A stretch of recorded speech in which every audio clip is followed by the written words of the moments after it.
ono ye ku mwana atabuka era munnange yavaawo obubi nnyonnyo kasita singa alabanga okola omwana ebitajja Diana Nabatanzi ku bulungi bunnuma ate afunye erinnya eddala erya ssenga w'abaana akavidiyo nkayina mu maaso awo mukwano mbadde saagala okasibwa ate era muyina ng'ayogera ku kivulu kya Spice Diana jjukira n'abasuubiza ngenda baleetera buli kimu kyonna kye ngenda okuba nga nkoze ki kye ngenda okuba nga nfunye kuba wano ndi ku soosi munnange Spice Diana yeetaaga kusabirwa kuba kino ekivulu ekitaddemu ssente nnyingi nnyo naye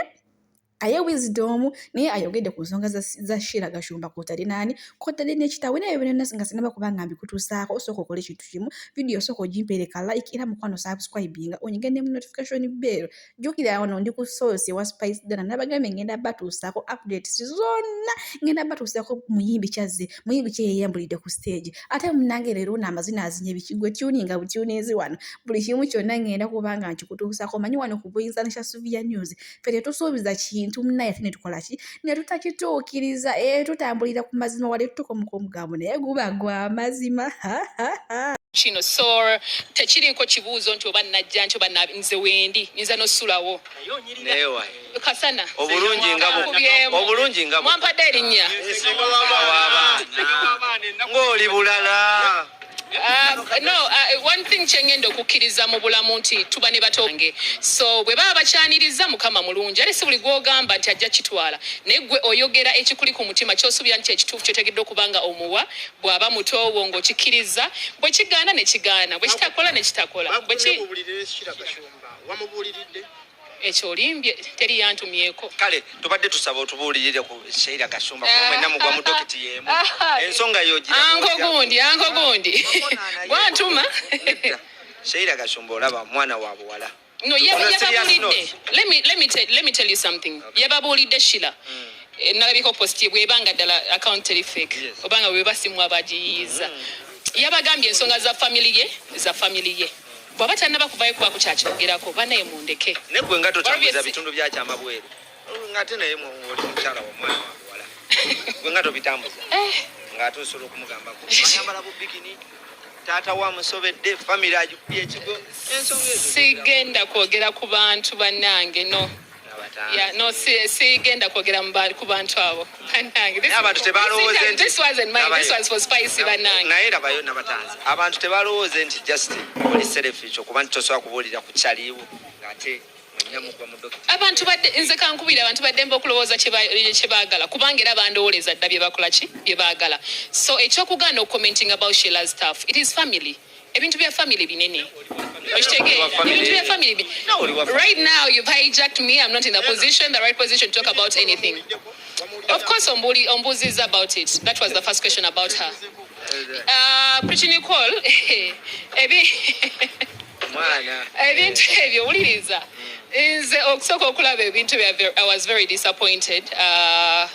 abaana ekikolwa kye baakola and I'll still stand my ground sitera kwogera nnyo naye ate bwe mba njogedde kye mba njogedde nsobola okiddamu era nekiddingana nga mmanyi nkisitiikingako nga kye kigambo kyange era kye njagala okubanga kale ntwala obubaka buno kuba ebisinga nabyogerako nze bwe nsuubira njagala otwala obubaka buno eri mmwe bennyininyini ab'amawulire n'abaana ba TikTok bamuwe eddembe bamuwe ebbeetu asobole okuhealinga from the situation gy'alimu because ndabyeko abantu abagenze ku police bamukwata zi video abagenze ku ddwaliro waali bamukwata videos trauma gy'ayitamu she needs space okusobola okuwona asobola okukiyitamu she needs to give herself space nga tali mu bantu bangi wadde bazze okumuyamba ne batamuyambira on camera particularly for ebice byamutuuseeko ne batagenda mu maaso okuteekayo butambi bwe everywhere now that ayise mu process eri eyasoose bamuwe obudde ahiilinge naye ne gwe bagenda okuwa obudde yazze ku social media handles ze ku Facebook ye n'agamba nti omusajja alya nnyama talya magumba no I doubt whether that was her Facebook essimu ye agirina okakasanga ddala yatadde ekigambo ekyo omuwala oyo byoyogera oli mu kamera yes ndi mu kamera ne Facebook account ye nagirabye yakiwandiise trauma depression ekuleetera okukola ebintu bingi nnyo era ne trauma gy'ayitamu ejja muleetera okukola ebintu bingi nnyo era nze kyengenda omusaba Pretty Nicole nayona gy'ali mukama ayongere okuba nga amugumya era naye kennyininyini let her accept ekyabaddewo akkirize okuhealinga let her first go through that process kubanga kizibu abamukubye nze I posted on my Facebook page and I said whatever I said omuwala ono wadde ng'alabika abaddeko n'embeera ze zabadde ayitamu ndabye abadde ambadde bikini manya ali bitya alina embeera zalaga ebisambi alina obulamu bw'abaddemu ng'omwana yenna bw'asobola okuba ng'ayitamu era nze njagala okukkiriza nti ku luno eno egenda kubeera turning point ye okukyusa obulamu bwe bwonna mulowooza nti bali bulungi ng'omuwala ali eyo ng'olina ebbaawo manya nti gw'oyina mata bano Bashira be mugobera temumanya bizibu bye balina Bashira mubalaba temumanyi bizibu ki bye balina nti Shira abeera n'omusajja naye ng'omusajja tasobola kugamba weekend eno kaŋŋende ewa sezaala wange twaleyo akasawo kaki kasukaali abo abavubuka abalina 6 pack basiru wangi aba 6 pack anti kyogeza ttima olw'okuba gw'olina anti nedda nze noonya nze nyina wanu paaka emmala anti wanu paaka kitegeeza ndya nnyo enkoko ndya bulungi siddaawo n'aba 6 paaka alina paaka emu nina wanu saaka topa ejjudde biki kyekibuuzo kasente ke kale kasente abavuka bagenda mu kuba obunyama tebalina ki Franka yakunnyonnyodde Franka yajjeyo amazima however nebiri be yali alimba ng'atugamba nti muwala we wa kitalo twasitegedde nti ebiro ebisinga asula mu bitebe bya Kayeni abatagimanyi baala eri wali ebukoto baala yebaka ate ogera Kayeni nolowooza hotel ate we yebakaawo omuwala yebase awo ngaawo mu buko ku maca gundi waita asobola okumaga bwati n'amuyingira byayogedde nga bivagira ddala ku mutima ng'omuzadde bwe wabitunulidde otya wabiwulidde otya ekisooka yankwasiza ennaku naye ndaba nti akoze kinene nnyo ku muwala we naye oluusi tuba n'abaana nga batumbaavu Shira nkugamba wowe ompuliriza you are nothing without your dad taata we yasooka okugenda ku WBS omufunira omulimu yakaka Kazola era Kazola agamba out of the camera nti Gashumba yankubira nanga omwana wange muwo omulimu n'amuvuga n'amuleeta kifuba naye Kashira ako nakalaba nga Kazola azze ku NBS n'akagamba okimanyi nze nali first employer ne kagamba no I have to ask my dad I don't know that because I don't know kalinganga nankani supu w'obutiko mbo alina okubuuza kitaawe kyokka Kazola agamba Gashumba oyo mulaba yaleeto ki omwana kifuba muwo omulimu kitegeeza nti Gashumba waatali taata nezo WBS mwandisanze nga agenzeko lwa nankani otegere kyengamba naye taata wagamba nti byonna byenkoledde akaana ako koolaba tekazza muzigo kantuuza mu meeting tekajja tekalina nusu gye kaleeta Shira singa yali awa taata we ssente taata we teyandi mugabireeta ku contract ya NBS omuzadde alina okusaba omwana appointment njagala kulaba anti bwe butumbaavu kyova olaba kati taata wange yeeyagala nnyo we yawulidde ka odi ako nagamba nange nyina wisdom mata taata wange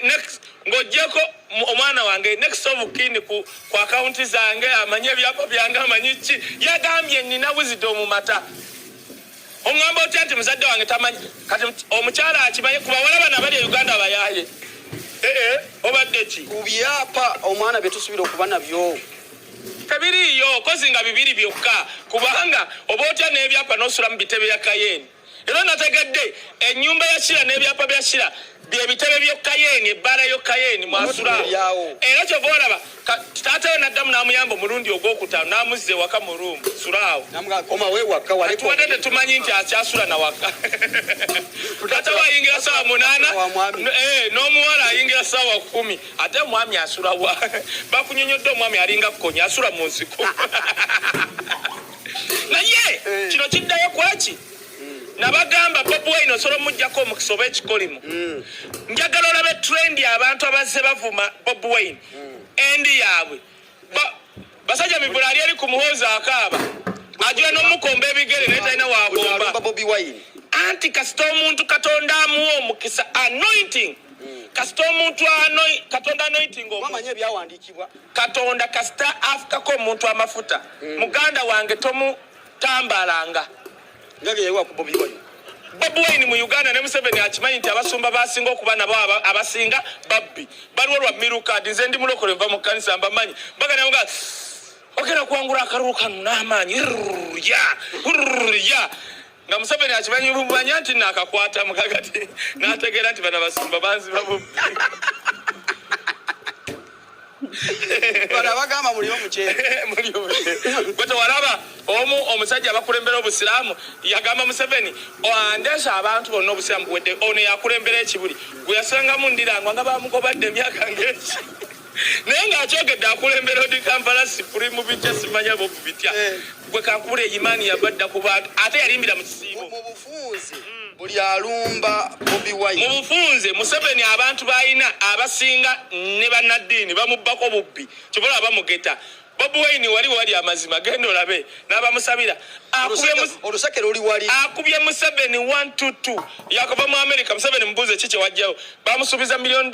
ebyo tebamuwanko wadde nusu.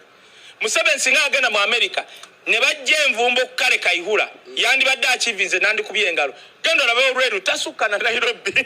naye aliko envumbo omanya abantu bameka waliwo baminisita wano baliko envumbo eyo tegeri wa Gashumba n'omwana kituleka wanga abazadde 1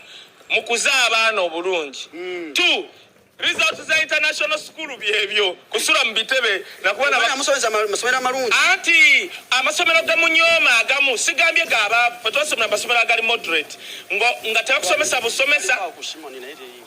anti kati bagitunda bano bafala ikigenda kudda nze nakiba Burushimoni we twajjanga gomanya basomera ku Shimoni gwe era bo basomera ku Shimoni gegana amagezi bwebwongo foundation yali eti tewatukanga omwana yamutwalanga ku somero n'amukima ati kati osobola okukima omwana nze omwana nga asobola okukola ebyo nze mutwala emmotoka vu waka